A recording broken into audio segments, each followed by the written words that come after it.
Hello guys, welcome back to the channel, the Manga Man here, and today we're talking about Black Clover 307. It is a catch-up video. I will try to summarize this a little bit more, and these chapters kind of focus on the same thing, so it does make this a little bit easier.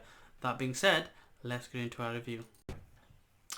So, the last three chapters have been quite interesting, because they've kind of followed the same battle, so the battle is still ongoing, and if anything, we get the twist and the turn and the twist at the end, which ends chapter 307 really, and it's all been focused on this. And again, this is supposedly happening at the same time with the fight as Vanica.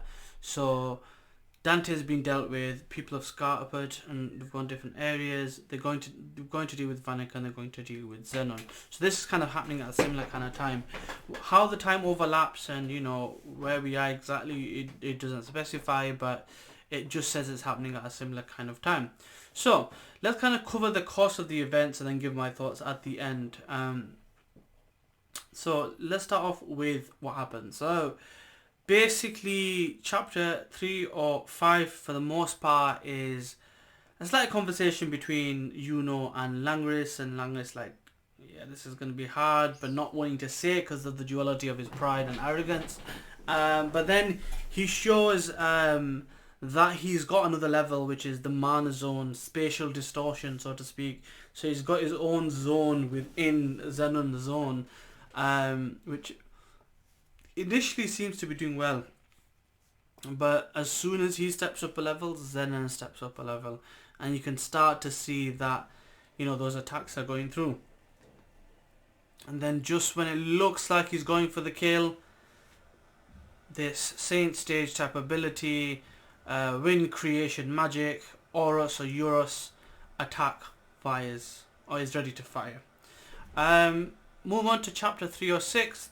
The arrow's been fired. It looks like it's gone through where the chest of Zenon, or where his heart should be.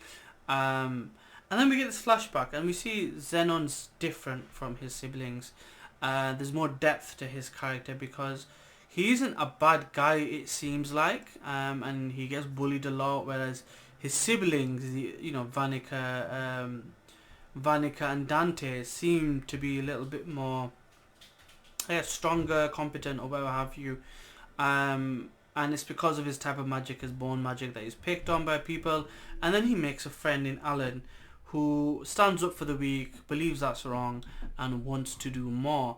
Eventually they become really good friends. They join the fourth division, the magic division, and then we see that he's put in a situation. Now time has passed in this, so they have spent a lot of time together, which has built their bond and their closeness to each other, and they're put in a position where they have to fight a demon, and that demon makes him make a choice, so to speak, and the only way he thinks he can defeat the demon is if he shoots through Alan and kills him.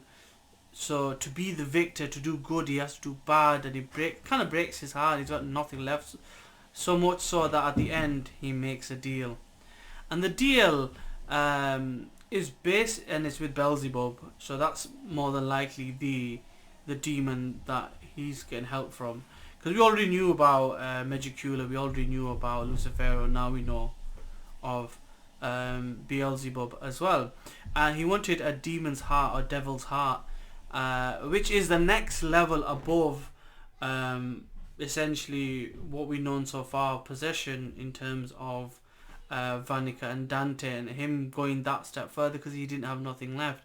So for me, what this is meant to emphasize is he's basically at a stronger level compared to Dante and Megicula, and this is what helps him survive. And then we see essentially even with the most recent chapter, he survived. He explains that Yuno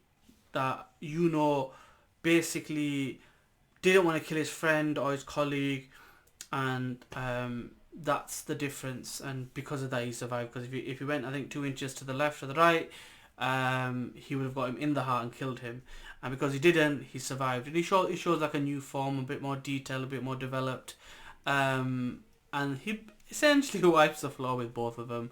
And then we see that towards the end, where it looks like basically Langris is going to get killed, Big Brother Finral turns up, saves the day, and using both their abilities, they're gonna take down this new threat. So it's a duality, a combination of brothers to take down the last sibling of the the Dark Triad, so to speak.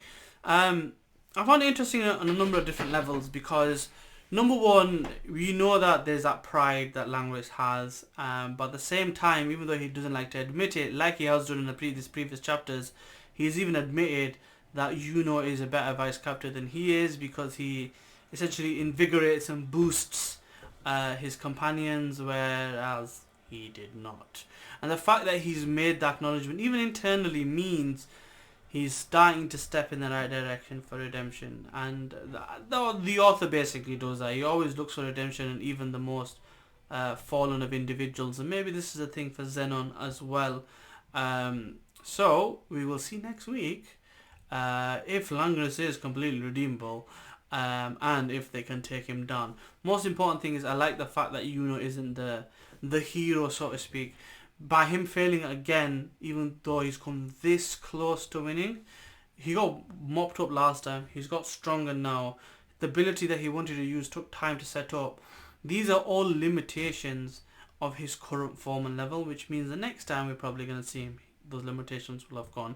Then we'll have to establish new limitations, because as the potency of the magic increases, so does the risk, and so does the limitations. So there'll be something that will have to counteract the amount of power he has. That being said, also to look forward to down the line, but for now we're going to get Langris and Finral versus Zenon, Blackheart Demon, and let's see how this goes. So it's probably going to last for another couple of chapters. Let's see them redeem themselves, rebuild their relationship, and take down an enemy at the same time. That's all for me today, guys. See you next time. Peace.